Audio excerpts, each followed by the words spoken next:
আৰু চৰকাৰে অতি সোনকালে এণ্টি কনভাৰ্জন ল আনিব লাগে। ভায়োলেন্স আমাৰ খিলঞ্জীয়া সমাজখনৰ ওপৰত জাপি দিয়া হৈছে, এই ৰিলিজিয়াছ ভায়োলেন্স বন্ধ হ'ব লাগে।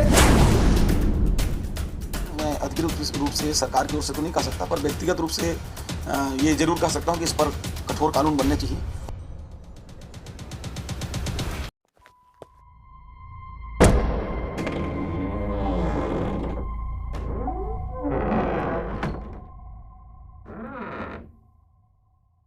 साफ्रोम नायगिरि नोंथांमोनखौ बासायगिरि प्रभु जिसु ख्रिस्टनि मुङै खुलुमहरदों आरो लोगोसेयैनो फिन दिनैनि बे गोदान भिडिअनि गेजेरजों बरायदों। अनजाग्रा प्रियफोर, दिनै नोंथांमोननो लागै मोनसे गोदान रादाब लानानै फैदों। अलरेडि नोंथांमोना थाम्बनेलखौ नुखाबाय आरो थाम्बनेलखौ नुनाय लोगो लोगोनो एसेब्लाबो आइडिया मोनदों, हमदांनो हादों जे आङो मा बाथ्राखौ बुंनो थांगासिनो दङ एबा मा रादाबखौ लाबोनो थांगासिनो दङ। बे लाबोनो नागिरनाय एबा नोंथांमोननो मोन्थिहोनो नागिरनाय जि रादाब, बे रादाबानो जाहैबाय ख्रिस्टियानफोरनि जिथु गाहाम रादाब फोसावनाय, जिसु ख्रिस्टनि जि गाहाम रादाब फोसावनाय, बे गाहाम रादाब फोसावनायखौ बन्द खालामनायनि मोनसे रादाबखौ आं नोंथांमोननो लानानै फैदों। 2025निफ्राय बे रायजोआव, बे स्टेटआव जिसु ख्रिस्टनि गाहाम रादाबखौ फोसावनो मोननाय नंलिया। अनजाग्रा प्रियफोर, जिसु ख्रिस्टखौ मानसिफोरा ओरैबायदि गिबाय, बुहुमनि मानसिफोरा, जोंनि भारतनि मानसिफोरा ओरैबायदि गिदों जेरावहाय जिसु ख्रिस्टखौ नाजावोब्ला गोबां मानसिफोरा थैहैसिगोनसो होननायफोरबायदि, जिसु ख्रिस्टनियाव थांनाया माबा मोनसे गाज्रि जानो थांनाय बायदिसो, बेबायदिहैसो मानसिफोरा सानबाय। इयेस अनजाग्रा प्रियफोर, दिनै जोंनि भारतनि गोबां रायजोफोराव जिसु ख्रिस्टनि गाहाम रादाब होनायखौ बन्द खालामनो नाजागासिनो दङ आरो अलरेडि 2025आव मोनसे रायजोआव मोनसे आयेनखौ पास खालामनाय जाबाय, जेरावहाय गाहाम रादाबखौ फोसावनो मोननाय नंलिया आरो हबो बार्ता होनो हानाय नंलिया। अनजाग्रा प्रियफोर, बेखिनियावनो आङो मोनसे बाथ्राखौ गोसोखांदों, बुंनो नागिरदों, बेनो जाहैबाय सोरबा सागोरखौ खोनो हायो ने, सोरबा सागोरखौ आलि बानायनानै खोथेनानै दोननो हागौ ने, सोरबा बै अख्राङाव थानाय हाथरखिखौ साननानै फोजोबनो हागौ ने? माब्लाबाबो हाया। थिग बेबायदिनो, इयेस, थिग बेबायदिनो जिसु ख्रिस्टनि गाहाम रादाब फोसावनायखौ सोरबा हमथानो हागौ ने होनोब्ला जोङो फिननायाव थोंजोङैनो बुंनो हागोन, हाया। रावबो जिसु ख्रिस्टनि गाहाम रादाब फोसावनायखौ हमथानो हाया, बुहुमनि रावबो सुबुङा हमथानो हाया। मानोना मानसिफोरा अनेक नाजानो हागौ, मानसिफोरा अनेक हमथानो सेस्था खालामनो हागौ, नाथाय जिसु ख्रिस्टआ जेरैखिब्लाबो गावनि गाहाम रादाबखौ जेरैब्लाबो मानसिफोरनिसिम लानानै थांगोन, दैथायहरखागोन। बेखौ रावबो हमथानो हाया। जेरैहाय सागोरखौ खोथेनो हाया, थिग बेबायदिनो अख्रांनि हाथरखिखौ साननो हाया, थिग बेबायदिनो रावबो जिसु ख्रिस्टनि खामानिखौ हमथानो हानाय नङा। जेसेबांखि आयेन खालामथों, जेसेबांखि कानुन खालामथों, गोबां मानसिफोरा जिसु ख्रिस्टनि खाथियाव फैगोन आरो गाहाम रादाबखौ मोनगोन। जेखि जादिया गोबां बाथ्राफोरखौ आं बुंनो नागिराखै।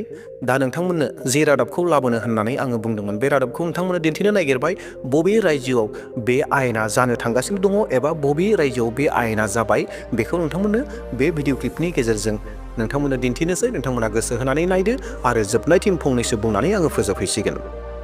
छत्तीसगढ़ में धर्मांतरण को लेकर बीते वर्षों में लगातार केवल बातें हुई, एक दूसरे पर आरोप लगे, लेकिन अब सरकार ने तय कर लिया कि कड़ा कानून लाया जाएगा, जिसको लेकर प्रदेश का जो गृह विभाग है तैयारी शुरू कर चुका है। ड्राफ्ट बनाने के लिए बाकी जगह जहां ये कानून है उसका अध्ययन किया जा रहा है। रिपोर्ट देखिए।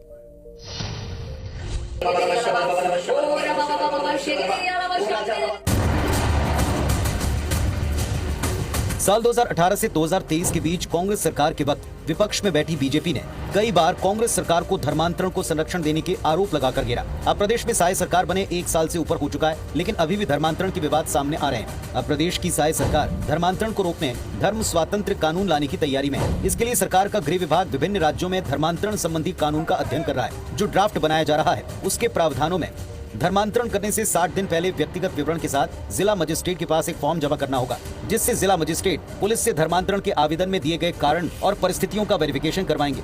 इसके अलावा छल, बल, अनुचित प्रभाव, प्रलोभन, विवाह या कपटपूर्ण तरीके से धर्मांतरण पाए जाने पर उसे अवैध करार दिया जाएगा। धर्मांतरण के बाद डीएम को एक सत्यापन फॉर्म भी देना होगा। अगर धर्मांतरित व्यक्ति के परिजन इस पर आपत्ति उठाएं तो एफआईआर तक दर्ज हो सकती है, जिसमें अपराध गैर जमानती होगा।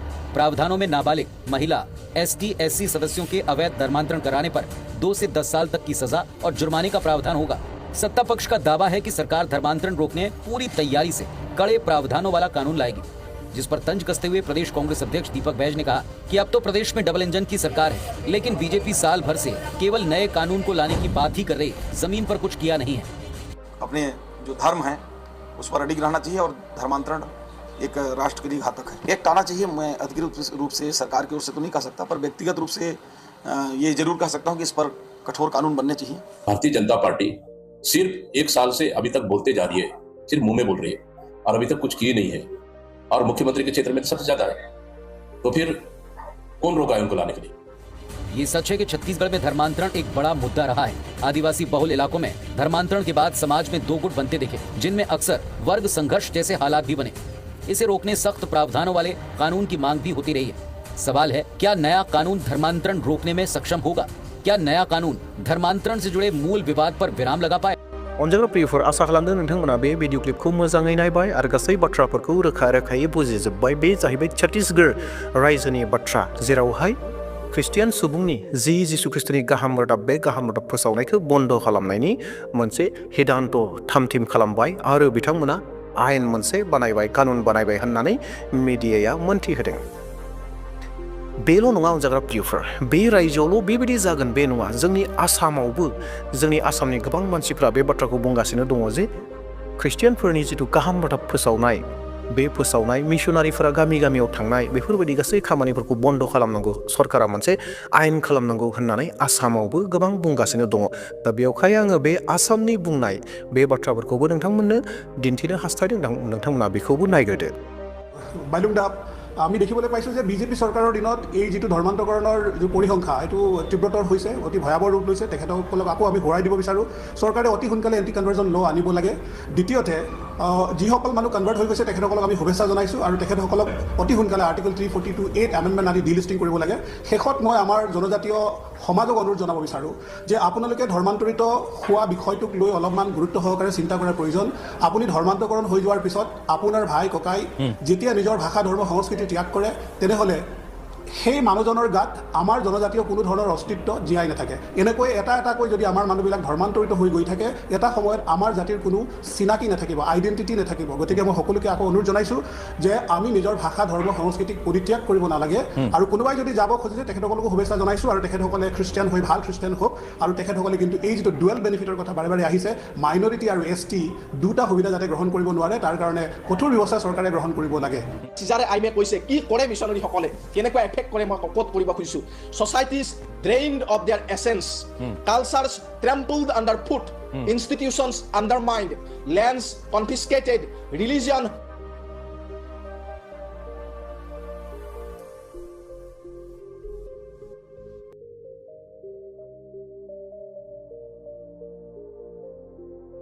destroyed, extraordinary possibilities wiped out.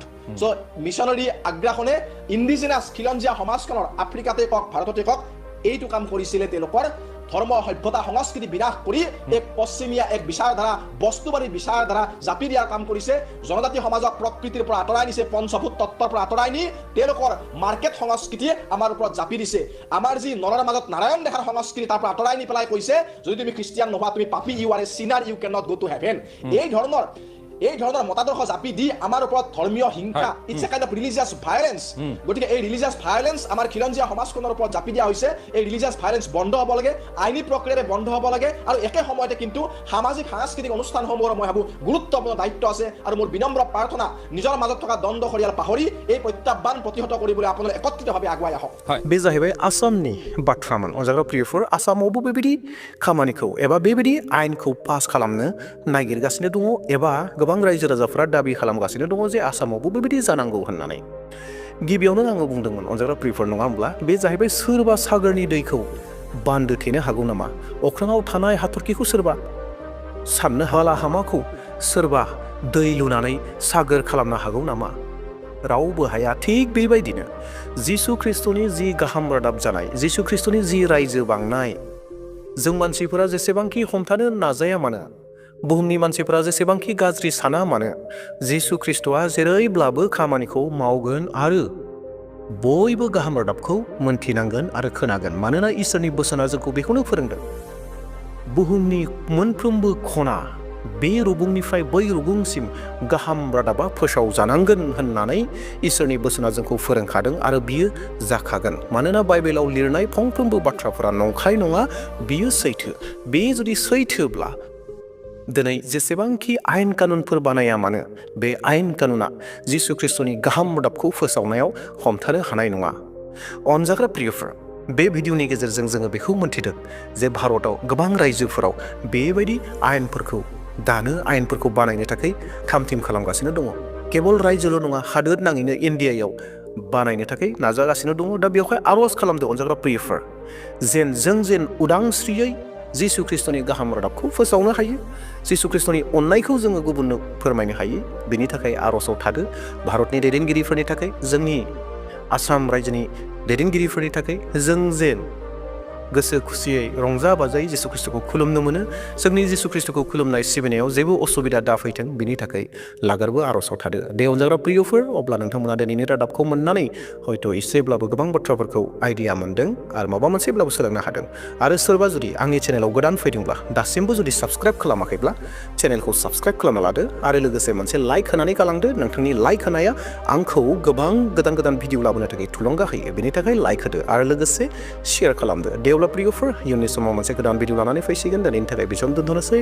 Praise द लर्ड, हालेलुया, जय मसीह होनना आंनि भिडिअखौ बेसेयाव दोनथ'बाय। Thank you.